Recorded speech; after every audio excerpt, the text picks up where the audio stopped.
Good morning everyone. Today we read chapter 2 वर्णों की कहानी। वर्णमाला जिसे हम अल्फ़ाबेट कहते हैं, पेज नंबर 5।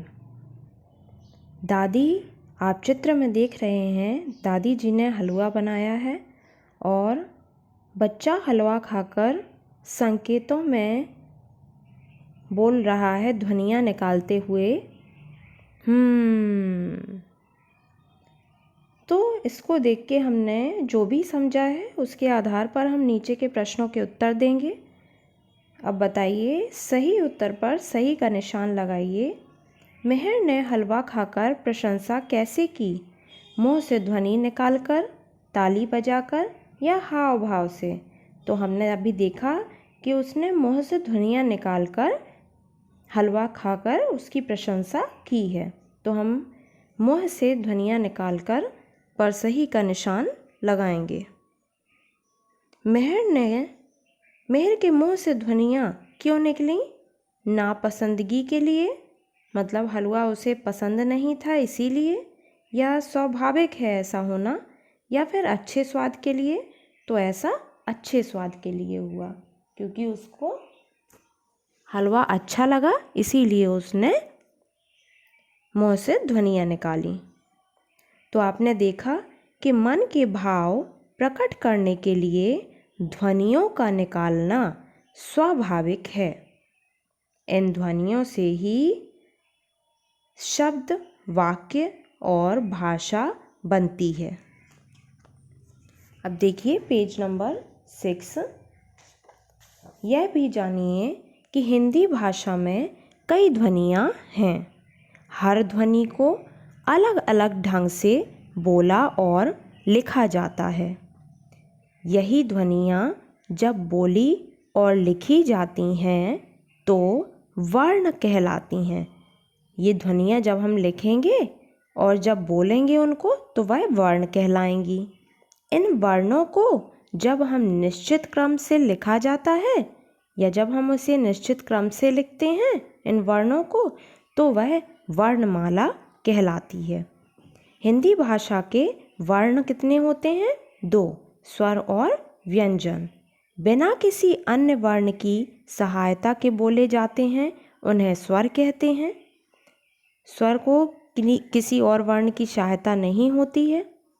व्यंजन स्वर की सहायता से ही बोले जाते हैं। आपको स्वर बताए गए हैं: छोटा आ, बड़ा आ, छोटी ई, बड़ी ई, छोटा ऊ, बड़ा ऊ, री, ए, आए, ओ, आओ, अंग, आहा और आ में चांद, ऊपर चांद और आ में चंद्र बिंदु।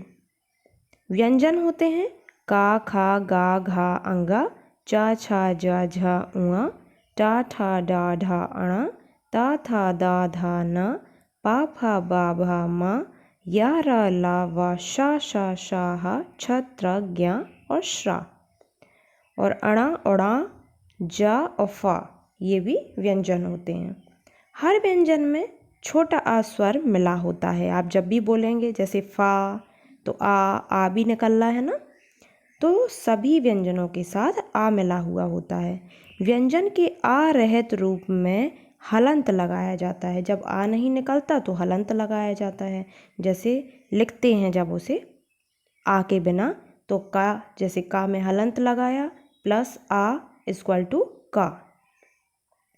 जब व्यंजन के साथ अन्य मात्रा लगती है तब छोटा आ स्वर नहीं लगता। जैसे द, फिर आ, बड़ा आ लगा है दा, और द में बड़ी ई लगी है तो बन गया दादी। ये ऐसे वर्ण विच्छेद करते हैं इसका।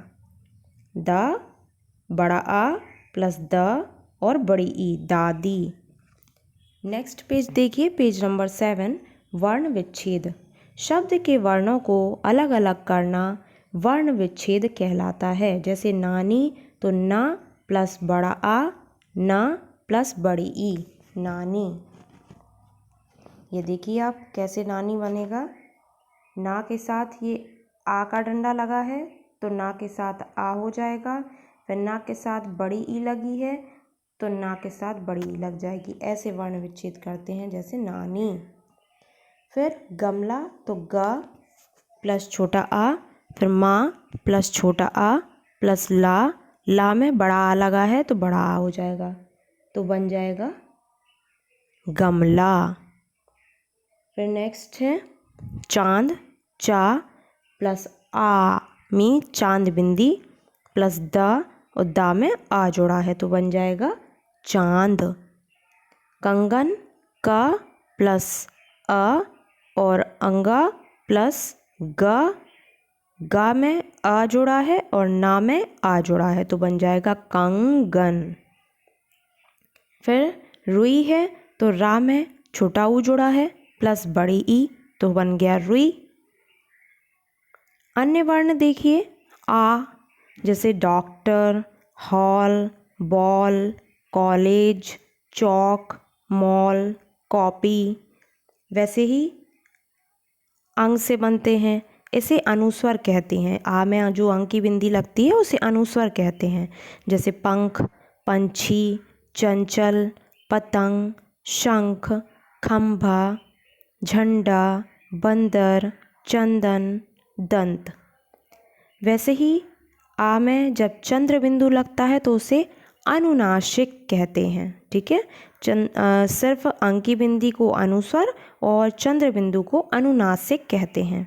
जैसे आँख, पाँच, दांत, कांच, बांस, ऊंट, अंगुली, सूंड, पूंछ, हाँ, हूँ। वैसे ही आ में आहा लगा होता है, जब आहा की बिंदी लगी होती है तो उसे विसर्ग कहते हैं। जैसे प्रातः, अतः, पुनः, प्रायः। वैसे ही ड़ा को कैसे पढ़ते हैं? चिड़िया, खिड़की, पहाड़, गुड़, सड़क, जड़, चूड़ियाँ। वैसे ही ढा को कैसे पढ़ते हैं? बूढ़ा, कढ़ाई, चढ़ाई, बढ़ाना या बढ़ना, बढ़िया, गढ़, सीढ़ी। तो ऐसे इनसे कोई शब्द शुरू नहीं होता, सिर्फ ये बीच में यूज़ होते हैं। वैसे ही जा तो चीज़, मेज़, ज़रा, आवाज़, कागज़, ज़मीन, दरवाज़ा। इसमें ज़ा का उच्चारण होता है क्योंकि उसमें बिंदी है। वैसे ही फ़ा तो फ़र्क, फर्श, सफाई, सफ़ेद, बर्फ़, काफ़ी। संयुक्त व्यंजन देखिए, छा, छतरी का, त्रा, त्रिशूल का, ज्ञा, ज्ञानी और श्रा, श्रमिक, इन्हें हम संयुक्त व्यंजन कहते हैं। दो व्यंजन मिलकर नया रूप बनाते हैं। जैसे छा, छतरी का है, ये का और शा से मिलकर बना होता है, इसलिए इसे संयुक्त व्यंजन कहते हैं क्योंकि ये दो व्यंजनों से मिलकर बने हैं। जैसे क्षमा, परीक्षा, कक्ष, पक्षी, रक्षक। और त्रा, त्रिशूल से बने हैं, ता प्लस रा से त्रा बनता है तो मित्र, सत्र, इत्र, नेत्र, चित्र, पत्र। वैसे ही ज्ञा, ज्ञानी से बनता है। ज्ञा किससे बनता है? जा और उआ से, तो उससे शब्द हैं ज्ञान, यज्ञ, आज्ञा, प्रज्ञा, संज्ञा। वैसे ही श्रा, श्रमिक किससे बनता है? शा और रा से, तो इससे शब्द बनते हैं श्रम, श्रद्धा, आश्रम, श्रीमान, श्रवण। नेक्स्ट देखिए पेज नंबर 8। विद्या, विद्या दा प्लस या। तो जब दो अलग अलग व्यंजन आपस में जुड़कर आते हैं तब वे भी संयुक्त व्यंजन कहलाते हैं। जैसे च और छा तो गुच्छा, इससे शब्द बना।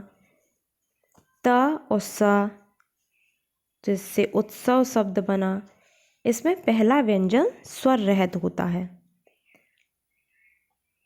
द्वित व्यंजन क्या होते हैं? द्वित व्यंजन में आता है जैसे आधा का, पूरा का, ये द्वित व्यंजन है, दो सेम वर्ण। वैसे ही आधा दा और दा, आधा पा और पा तो पक्का, गद्दा, छप्पर। जब एक ही व्यंजन दो बार एक साथ आता है तब वह द्वित व्यंजन कहलाता है। इसमें भी पहला व्यंजन स्वर रहित होता है, पहले शब्द में स्वर नहीं होता। अब रा के अलग अलग लेखन देखिए। स्वर रहित रा का रूप शब्द के शुरू, बीच या अंत कहीं पर भी आ सकता है। स्वर रहित रा, स्वर सहित रा मतलब इसमें स्वर होता है।